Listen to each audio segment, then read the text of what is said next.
So how might a Freudian analyst help people deal with the Russia-Ukraine war going on? And again, similar to the Israel-Iran war, I want to have a lot of sensitivity, and this is purely speculative, and not to diminish in any way the tragedy that is occurring and the strong emotions on all sides. So let's jump in here. A Freudian analyst, when approaching the Russia-Ukraine war, would likely focus on the underlying psychological dynamics, both individual and collective, that contribute to such a conflict and its impact on those involved. Here's how they might speculate and attempt to help. Uncovering repressed drives and conflicts at an individual level. Trauma and repetition compulsion for individuals directly affected by the war, soldiers, civilians, refugees. The analyst would explore how the current trauma might be reactivating unresolved past traumas.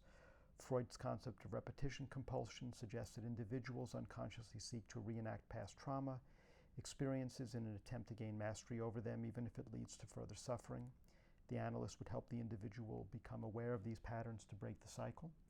Death drive, thanatos. Freud's later work introduced the concept of the death drive, a fundamental human instinct towards aggression, destruction, and a return to an inanimate state. The analyst might explore how this destructive impulse, both within individuals and projected onto the enemy, contributes to the violence and seemingly senseless nature of war. Defense mechanisms.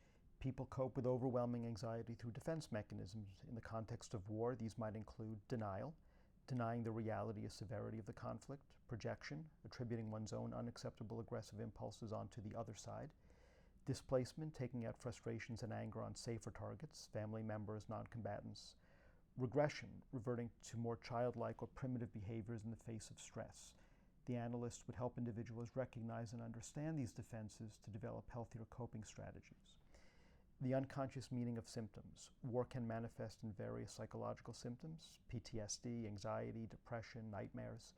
A Freudian analyst would delve into the unconscious meaning of these symptoms, seeing them as symbolic expressions of underlying conflicts and repressed emotions. For example, a recurring nightmare might be analyzed for its hidden significance, linking it to past experiences or fantasies. Analyzing collective unconscious dynamics, the societal national level. While Freudian analysis traditionally focuses on the individual, its concepts can be extended to understanding group behavior, albeit with careful caveats. Group identity and the superego. National identity can be seen as a form of collective ego and superego. The analyst might explore how national narratives, historical grievances, and shared ideals contribute to a collective sense of self and other.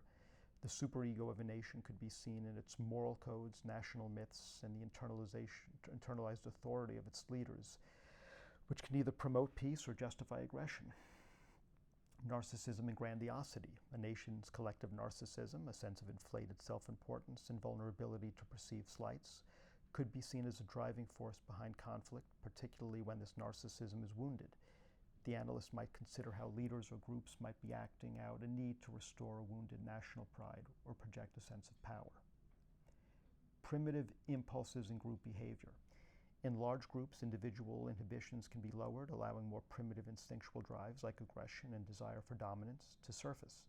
The analyst might consider how the collective id can emerge in wartime, leading to dehumanization of the enemy and a disregard for ethical boundaries.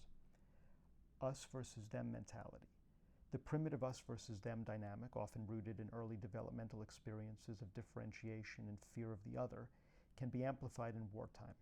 The analyst would explore how these dynamics are being played out on a grand scale, leading to demonization and inability to empathize with the opposing side.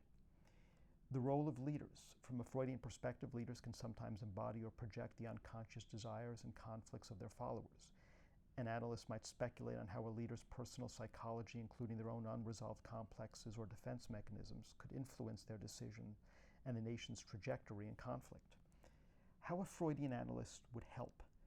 It's crucial to note that a Freudian analyst wouldn't solve the war directly. Their help would be indirect and long-term, focusing on psychological insights and working with individuals or groups to increase self-awareness, help individuals, and by extension society, become more aware of the unconscious motivations, fears, and defense mechanisms driving their reactions to the war, work through trauma, provide a safe space for individuals to process the traumatic experiences of war, helping them integrate these experiences rather than repressing them.